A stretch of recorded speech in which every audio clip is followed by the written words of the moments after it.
पहले दोस्तों नमस्कार। मैं Gautam Kumar, senior section engineer, भारतीय रेल। आप सभी का द रेल मास्टर चैनल पर स्वागत करता हूं।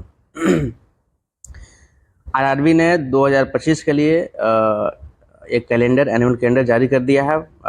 आप देख सकते हैं आरआरबी के सभी वैकेंसियों के लिए, सभी रिक्रूटमेंट के लिए, जैसे assistant loco pilot technician, NTPC, junior engineer, right, paramedical category, level 1 में, लेवल 1 और क्लर्कियल कैटेगरी के लिए। तो जैसा कि देख सकते हैं कि नोटिफिकेशन आया है। इस नोटिफिकेशन भारत भारत सरकार रेल मंत्रालय, ठीक है। तो इसमें लेटर कहाँ से पब्लिश हुआ है? एग्जीक्यूटिव डायरेक्टर इस्टेब्लिशमेंट, है ना, इस्टेब्लिशमेंट डिपार्टमेंट के जो एग्जीक्यूटिव डायरेक्टर श्री राजीव गांधी जी हैं रेलवे बोर्ड में, राइट। उन्होंने एक लेटर लिखा है all PCPO, right, all PCPO zonal railway and production unit को, और जोनल जितने जोन्स हैं सबके PCPO, principal chief personnel officers, जो वैकेंसी से संबंधित डील करते हैं, राइट। तो उनको एक लेटर लिखा है, और जितने आरआरबी हैं जो फॉर्म भरते हैं हर एक आरआरबी में, उनके चेयरपर्सन को। तो आरआरबी का काम क्या होता है? आरआरबी का काम होता है सुटेबल कैंडिडेट्स को एज पर पोस्ट, जैसे मान लो कि आप जेई के कैंडिडेट हो, तो जेई में आपका सिलेक्शन होगा, तो सुटेबल कैंडिडेट की एक लिस्ट बनाएंगे और सभी जोनल रेलवे को और प्रोडक्शन यूनिट को भेज देंगे कि ये सब सुटेबल कैंडिडेट हैं for performing the duty, right. तो यहाँ पे आप देख सकते हैं annual calendar for the year 2025, right, annual calendar for RRB recruitments. देखिए रेलवे कितना फास्ट हो चुका है, ठीक है।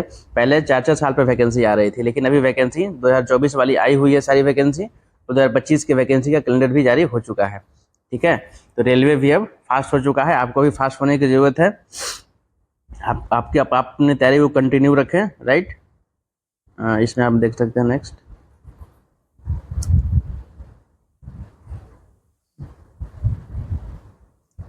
हाँ, इसमें आप समझ लीजिए यहाँ पे क्या है।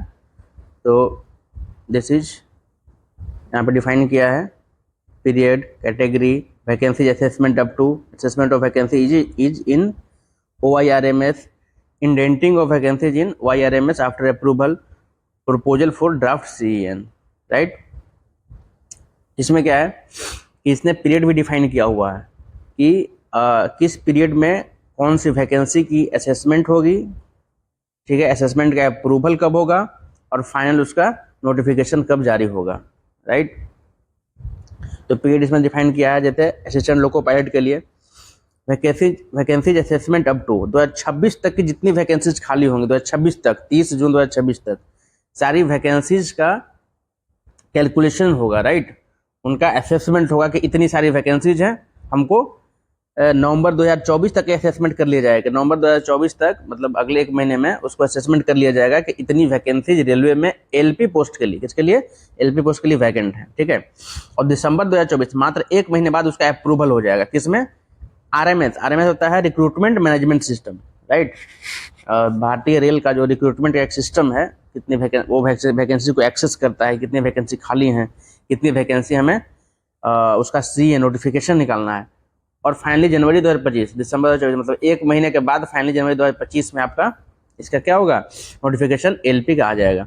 सेम फॉर टेक्नीशियन का भी जो वैकेंसी काउंट होगा कब तक होगा? 30 जून 2026 तक की सारी वैकेंसीज, जितनी वैकेंसीज होगी, वैकेंसी चाहे रेजिग्नेशन से हो, रिटायरमेंट से हो, जो भी वैकेंसीज क्रिएट होंगी या जो भी वैकेंसीज एग्जिस्टिंग है, वो जनवरी टू फरवरी 2025 तक उसका असेसमेंट किया जाएगा इस ड्यूरेशन में। जब असेसमेंट हो जाएगा तो वो रिक्रूटमेंट मैनेजमेंट सिस्टम में अप्रूवल के लिए जाएगा, जो कि फरवरी से मार्च 2025 तक अप्रूवल ले लिया जाएगा। अप्रूवल लेने के बाद मार्च 2025 में उसका नोटिफिकेशन आ जाएगा। देखिए कितना रेलवे जो है, हमारा रेलवे फास्ट हो चुका है, ठीक है। आप नेक्स्ट आ सकते हो यहाँ पे NTPC के लिए आ जाओ, देख लो 1 मिनट। आप यहाँ पे आप देख सकते हो NTPC टेक्नीशियन का हो गया। NTPC अंडर ग्रेजुएट लेवल हो या फिर एट ग्रेजुएट लेवल हो, अंडर ग्रेजुएट लेवल हो, जेई है ना, जेई हो गया, DMS हो गया, CMA केमिकल मेटलर्जिक असिस्टेंट हो गया, पैरामेडिकल कैटेगरीज है ना, नर्सिंग, ANM, GNM के लिए तो ये सब वैकेंसी का असेसमेंट जो है 30/9/2026 तक होगा। मतलब सितंबर 2026 तक जितनी वैकेंसीज रेलवे में इन सभी पोस्ट के लिए होंगी उसको क्या किया जाएगा, काउंट किया जाएगा, और अप्रैल से मई 2025 तक असेसमेंट कर लिया जाएगा कितनी वैकेंसीज इन सभी पोस्ट में रिक्त हैं।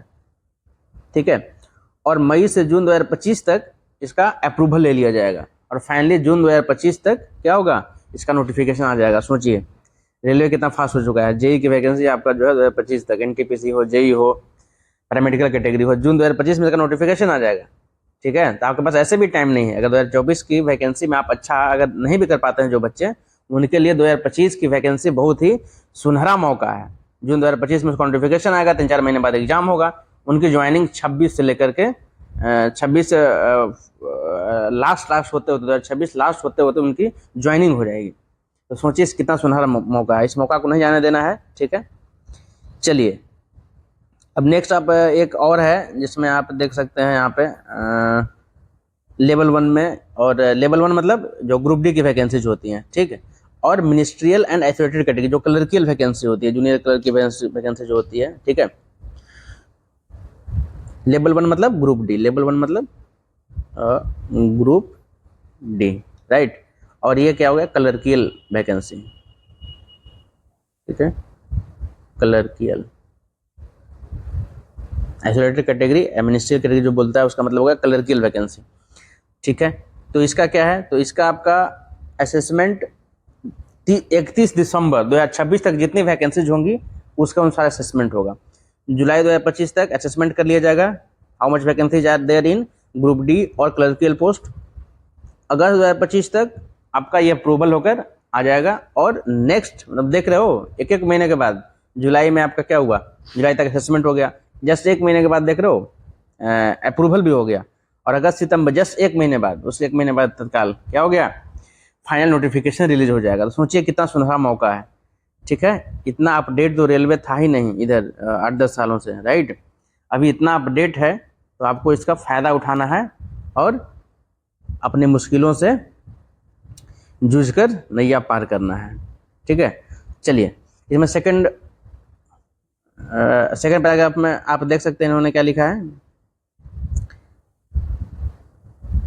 जोनल रेलवेज और production units are advised to deduct vacancies already intended in the recruitment year 2024 while finalizing the assessed vacancies if recruitment process has not been completed by that time। एक बोल रहा है 2024 तक जो भी वैकेंसीज को भर लिया गया है वो वैकेंसी को माइनस करके बाकी जितनी वैकेंसीज बचेगी 2026 तक, ठीक है, उस वैकेंसी को आपको क्या करना है, एसेस करना है, उसका ही अप्रूवल लेना है। अच्छा, चेयरमैन को इसमें देखिए आपको चेयरमैन को क्या कहा गया है नोट लेटर में, chairman RRB Bengaluru will be circulating the detailed schedule for assessment of vacancies. ठीक है, इसका मतलब चेयरमैन जो आरआरबी बेंगलुरु को जो चेयरमैन है उनको ये जिम्मेदारी दी गई, रिस्पॉन्सिबिलिटी दी गई है कि वो डिटेल शेड्यूल जो असेसमेंट का होगा, है ना, ये सब सारा चीज़ असेसमेंट होने के बाद जो मैंने आपको बताया ऊपर, असेसमेंट होने के बाद सारी वैकेंसी उसको सर्कुलेट करने का काम किसका है, जिम्मेदारी दी गई है चेयरपर्सन आरआरबी बेंगलुरु को, right. Immediate action as indicated above may be taken by the zonal railway production unit and RRB. और सभी को इंस्ट्रक्शन दिया गया है कि आपके स्तर पर जो भी रिक्वायरमेंट्स हैं वैकेंसीज के असेसमेंट के लिए, क्योंकि जो आरएमएस है, रिक्रूटमेंट मैनेजमेंट सिस्टम है रेलवे का, RMS recruitment management system railway का जो है, इसके पास तो वैकेंसी का डेटा कहाँ से आएगा, ये तो जोन से पूछेगा, है ना, जितने जोन्स हैं उनसे पूछेगा, उनके डीआरएम से पूछेगा। ठीक है, या फिर कह सकते हो आपकी हेडक्वार्टर लेवल से पता करेगा, हेडक्वार्टर क्या करेगा, जोन से पता करेगा कि कितनी कितनी वैकेंसीज कहाँ कहाँ सैंक्शन कितने पोस्ट हैं और उसके अगेंस्ट खाली कितनी है, मतलब ऑन ड्यूटी कितने लोग हैं, तो कुछ पोस्ट खाली भी होगी, तो उन खाली पोस्ट का जो है ये क्या लेगा, डेटा रिक्रूटमेंट मैनेजमेंट सिस्टम सारे जोनल रेलवे से, प्रोडक्शन यूनिट से, राइट, डेटा लेगा और वैकेंसी को एक्सेस करेगा, उसका फिर नोटिफिकेशन जारी करेगा। नोटिफिकेशन जारी करने के बाद आरआरबीज क्या करेंगी, उसको रिक्रूटमेंट प्रोसेस को शुरू करेंगी, CBT 1 CBT जो भी प्रोसेस है सबका अलग अलग पोस्ट का, CBT 2 document verification, medical, physical test जो भी होता है अकॉर्डिंग टू द पोस्ट, वो सारा प्रोसेस होगा। सुटेबिलिटी लिस्ट फाइनल बनेगी, फाइनल रिजल्ट आएगा, मेरिट लिस्ट बनेगा, और उस लिस्ट को आरआरबी रेलवे रिक्रूटमेंट बोर्ड बस इसका काम है केवल रिक्रूट करना। तो ये रिक्रूटमेंट बोर्ड जो है क्या करेगा, फिर सभी जोनल रेलवे को प्रोडक्शन यूनिट को लिस्ट भेज देगा कि these are the suitable candidate for the post for performing the duty.